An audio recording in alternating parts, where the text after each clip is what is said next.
If you take somebody else's photograph and try and pass it off as your own, that's theft. But if you take that same photograph and extract the concepts and ideas from it to use in a photograph of your own, then that's not theft, that's art. And that's what we're here to talk about today, using the work of others to inspire your own photography.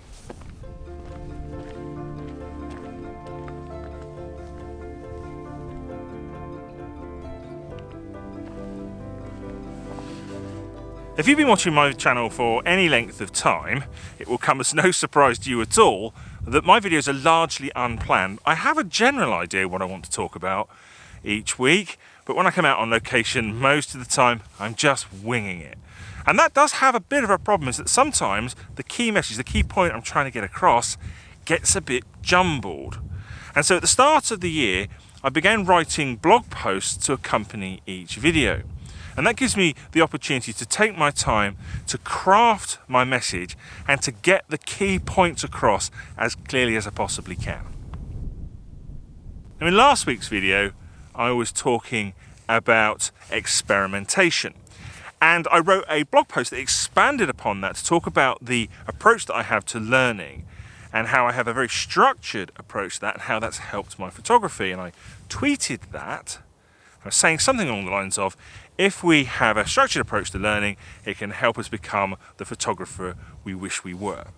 And I got a reply to that from a chap called Tony, and he said he'd be very interested in how we actually go about figuring out what sort of photographer we want to be, who we want to become. And so that's the topic that I'm going to try and cover in today's video.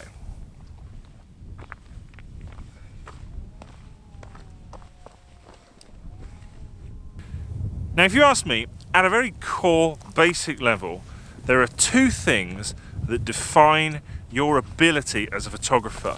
The first of those is you have to have an understanding of what makes a good photograph. The second is you have to have the technical ability to create photographs that match that vision. But how do you come up with that vision in the first place? Well, I think for me, the way that I did that was by studying the work of other photographers.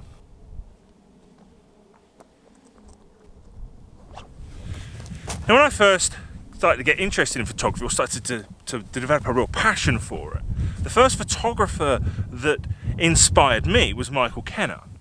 And I would spend a lot of time looking at Kenna's work, trying to figure out what it was that I liked about it. Because I think if you can understand what it is that you like in a photograph, then you're halfway there. And I decided there were two things that I liked. In a lot of Kenna's photographs, there was a very, very strong primary subject. It was always obvious what it was a photograph of. Often, they were man-made. And the other thing was that his compositions were very, very simple. He wasn't trying any sort of clever tricks with different angles or anything like that. He was just letting the subject speak for itself. I think this is a great example of how I've been influenced by Kenna, because I think this is a fantastic subject for a photograph. This big stone cairn that we've got up here on Whitbarrow Scar, where I am this morning.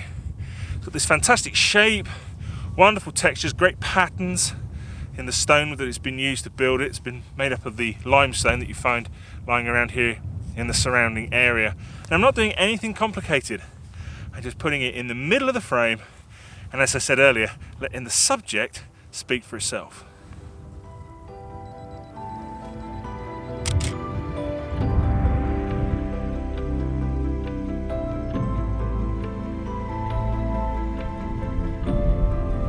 It's quite windy up here this morning, and that's making it very cold.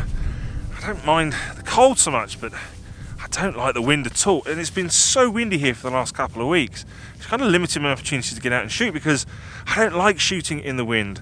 I don't like having to battle the wind as it's pounding in. I like to get a feeling of peace and calm and serenity in my images. And when you're fighting the wind, I don't feel very calm and I don't feel very serene. But I don't mind these overcast conditions. I love the muted colours that you get on days like this, and this is something that, you know, was in my work from quite an early point. But I was starting to see lots and lots and lots of very bright images, lots of bright sunrises on things like social media like Instagram and that sort of thing. So I started to question my approach and question what I was doing. But I saw a video by Charlie Waite. He was talking about an image that he'd taken at the Rydal Boathouse.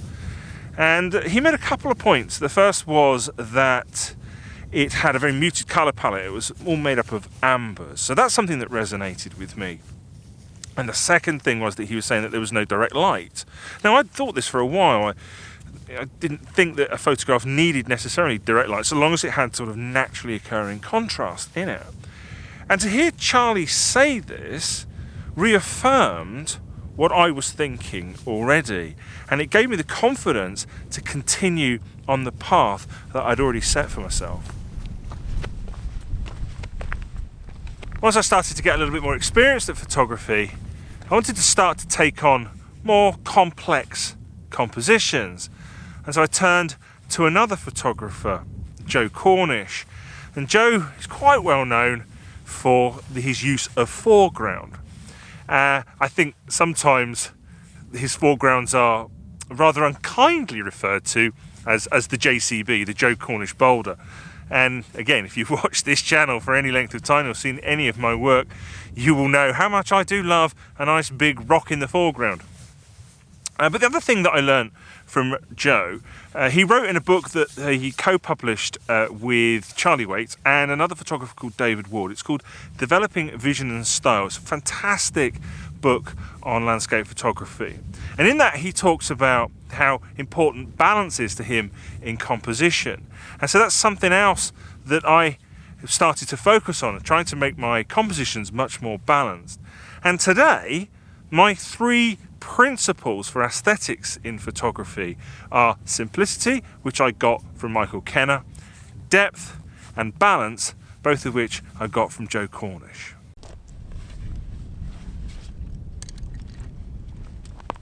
Next, I wanted to try something a little bit more complicated. I've still got the can, inspired by Michael Kenna, and as you can see, we don't have any direct light, so we've still got those lovely muted colours as inspired by Charlie Waite.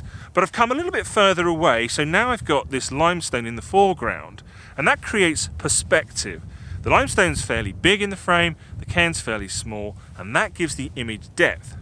Now, inspired by Joe Cornish, I'm also trying to balance this. It's quite well balanced side to side, and there are some quite nice leading lines drawing the eye up to the can in the distance. So hopefully this shot is a little bit more obviously inspired by Joe Cornish.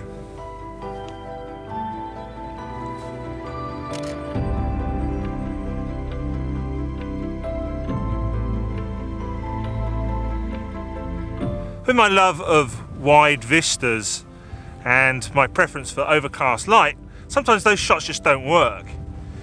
Sometimes you need a little bit of something else to kind of lift the shot.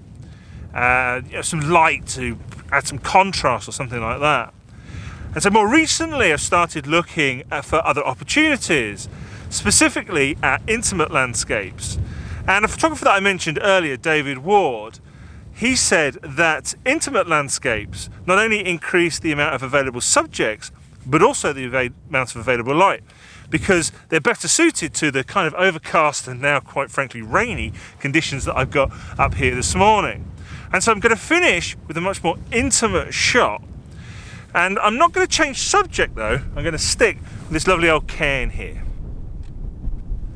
I've come round to the other side of the cairn now, the northern side, and that's where we've got more interesting lichen and moss and that sort of thing. We've got these interesting patterns that have been formed by the main stones that have been used to make the cairn, but we've also got these little areas where some of the little bits of limestone have been poked in by other people.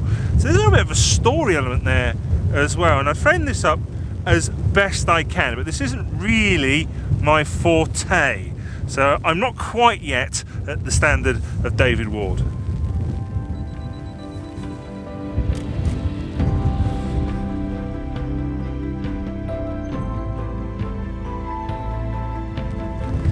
So there you go, that's a little bit of the story of my photography and how it's developed over the years, and how I've taken bits from other photographers that have inspired me and applied them to my own photography.